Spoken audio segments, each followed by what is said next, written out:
Wait times for ambulances have blown out in Melbourne as Victoria's emergency health system struggles with COVID-19 cases. Some hospitals are running beyond capacity. Healthcare workers are frustrated and the AMA is warning the whole system could crumble if the state opens up too soon. It comes as Victoria records another record high of new COVID infections. Sadly, there have also been 7 more deaths, meaning the toll from this outbreak has risen to 36. State political reporter Richard Willingham with the latest. Victoria's hospitals are being squeezed like never before. Ambulances forced to wait outside as demand surges and COVID cases rise. More than 3,200 calls to 000 were made on Monday, with a peak just after 9:15 p.m. The average wait time was 2 minutes, but some waited nearly 13. And he was going blue and convulsing really badly. So I quickly rang 000. I was on hold for, it seemed like 3 or 4 minutes, and I thought this guy was going to die. A lady had collapsed in the supermarket. We ended up calling the ambulance. I was on hold for more than 10 minutes. A 3-year-old near Bendigo died on Monday night. The family was put on hold for more than 100 seconds when they dialed 000. A review has been ordered. There will be an explosion of calls in the next quarter. With 150 COVID patients in ambulance every day, the system has slowed due to COVID screening. Ramping has been most acute at the Northern Hospital, but the whole system is under the pump after years of failing to keep up with a growing population. The Victorian public hospital system has been in overdrive for the best part of about 5 to 10 years, and now we're at the point of the elastic snapping.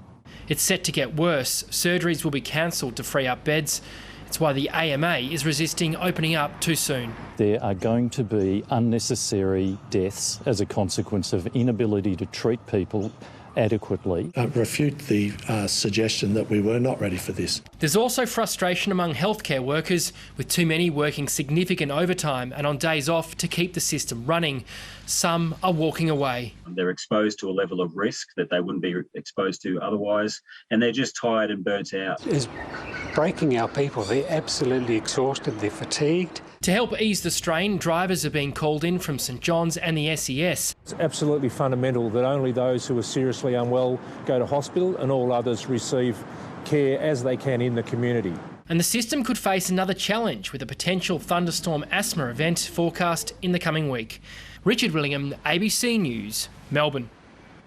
Victoria's health and safety watchdog has charged the health department with 58 breaches over its bungled hotel quarantine program. WorkSafe alleges the department put subcontractors at serious risk in early 2020, and the department now faces $95 million in fines. Here's state political reporter Bridget Rollison. It was the program set up to protect Victorians from the virus being brought in from overseas. Instead, it sparked the state's deadly second wave that claimed more than 700 lives. This has been a monumental failure by government administration, the biggest failure in government administration in this state's history. The health department's now been hit with 58 charges over the bungled hotel quarantine scheme, which allowed the virus to spread from guests to security guards and leak into the community. It faces nearly $100 million in fines, mainly for failing to provide a safe workplace. The fact is that we've been campaigning on this for over 12 months. WorkSafe alleges the department didn't hire people with an expertise in infection control and didn't properly train security guards, putting them and its own staff at risk of serious illness or death. We're very pleased that WorkSafe have taken this first step, but I have to say it is a first step. They have been very slow in getting to this point. The 15-month investigation took evidence from last year's hotel quarantine inquiry, which failed to identify who was responsible for the decision to hire the security guards. The health department says it won't comment on the matter because it's before the courts. The charges come on another day of record cases in Victoria, 950 infections and 7 deaths. And epidemiologists say these numbers will grow.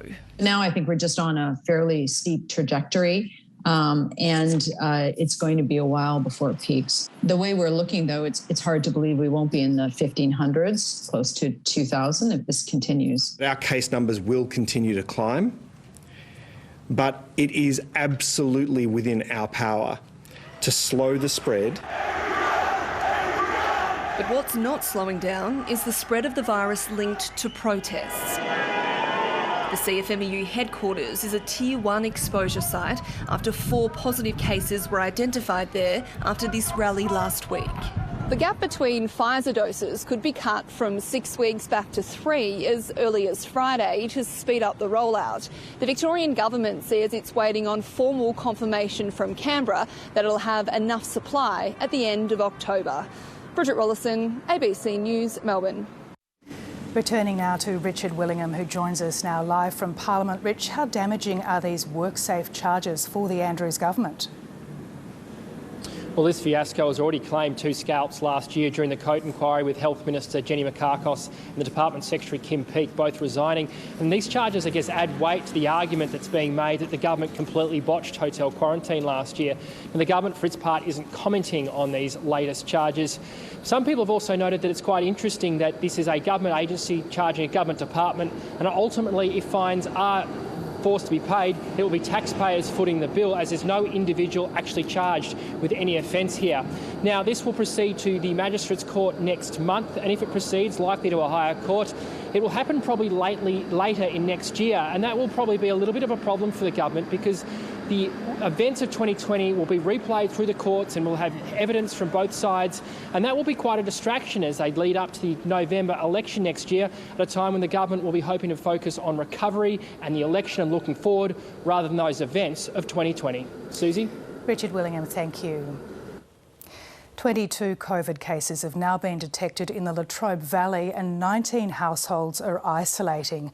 An illegal grand final gathering is believed to have sparked the outbreak. The community has shown a swift response after being plunged into a 7-day lockdown last night. Jared Whittaker reports. In Traralgon, locals began queuing outside the pop-up test site from 7 a.m. Authorities are hoping the outbreak doesn't exceed Shepparton's, which grew to 126 cases. We'll know in the next 3 or 4 days whether we're seeing a significant number of additional cases in new households with a lot of movement. If that's the case, then it's going to be a very challenging outbreak. Hopefully we will find only cases within the existing households. There are now more than 25 exposure sites in the Latrobe Valley. A large household party on grand final day is believed to be the main source of the outbreak. It seems that all the cases that we've identified today and yesterday were linked either directly or indirectly to that event. Businesses are frustrated after they had to shut down with just 5 hours' notice. Here there is a major announcement for our community, and we're finding out through social media. We really had little or no choice through the public health advice but to act, and to act quickly. The focus is also now turning to vaccination. 5,000 Moderna jabs are being sent to the area urgently. The Latrobe City Council is holding out hope the lockdown won't be extended, but says its resources will be stretched if it lasts more than a week. There's also people who are really, really frightened. They're frightened whether they will lose their house, they'll lose their business, lose their job, their kids with the schooling. But the community is pulling together. Food insecurity is a big issue, and during this time, in times like this, people find it even harder to actually access the basics and the necessities. Volunteers at the Morwell Neighbourhood House are busy cooking for those in need, and demand is increasing. Jared Whittaker, ABC News, Traralgon.